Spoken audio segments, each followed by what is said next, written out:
ನಮಸ್ತೆ ಫ್ರೆಂಡ್ಸ್, ಇವತ್ತು ನಾನು ಬ್ರೆಡ್ ಆಮ್ಲೆಟ್ ಮಾಡಿ ತೋರಿಸ್ತಾ ಇದ್ದೀನಿ. ಈಗ ಅದನ್ನು ಹೇಗೆ ಮಾಡೋದಂತ ನೋಡೋಣ ಬನ್ನಿ.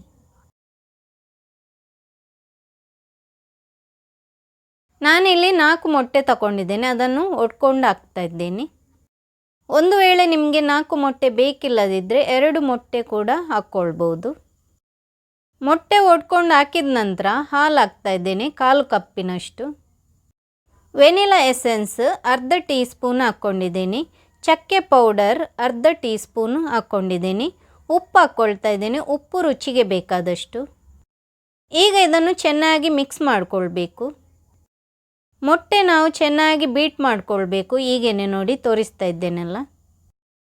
ಕಾವಲಿ ನಾನಿಲ್ಲಿ ಬಿಸಿಯಾಗಲಿಟ್ಟಿದ್ದೇನೆ, ಅದಕ್ಕೆ ಬೆಣ್ಣೆ ಹಾಕ್ಕೊಳ್ತಾ ಇದ್ದೀನಿ. ನಿಮಗೆ ಒಂದು ವೇಳೆ ಬೆಣ್ಣೆ ಬೇಕಿಲ್ಲದಿದ್ದರೆ ಎಣ್ಣೆ ಕೂಡ ಯೂಸ್ ಮಾಡ್ಬೋದು.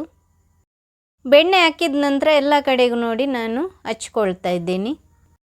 ಇಲ್ಲಿ ನಾನು ಒಣ ಬ್ರೆಡ್ ತಗೊಂಡಿದ್ದೀನಿ. ಒಣ ಬ್ರೆಡ್ ಅಂದರೆ ನಾವು ತಂದು 3-4 ದಿವಸ ಆಗ್ತದಲ್ಲ, ಅಂಥ ಬ್ರೆಡ್ ತಗೊಂಡಿದ್ದೀನಿ. ಈಗ ಅದನ್ನು ಮೊಟ್ಟೆಯಲ್ಲಿ ಮುಳುಗಿಸ್ತಾ ಇದ್ದೀನಿ. ಬ್ರೆಡ್ ಮೊಟ್ಟೆಯಲ್ಲಿ ಚೆನ್ನಾಗಿ ಮುಳುಗಿಸಬೇಕು. ಬಿಸಿ ಕಾವಲಿಗೆ ನಾನೀಗ ಬ್ರೆಡ್ ಹಾಕ್ಕೊಳ್ತಾ ಇದ್ದೀನಿ. ನಾನಿಲ್ಲಿ 2 ಪೀಸ್ ಬ್ರೆಡ್ ಫ್ರೈ ಮಾಡಲಿಕ್ಕೆ ಹಾಕ್ಕೊಂಡಿದ್ದೀನಿ. ಬೆಣ್ಣೆ ಹಾಕ್ಕೊಂಡಿದ್ದೇನೆ. ಬೆಣ್ಣೆ ಎಲ್ಲ ಕಡೆಗೂ ನಾವು ಹಚ್ಕೊಳ್ಬೇಕು.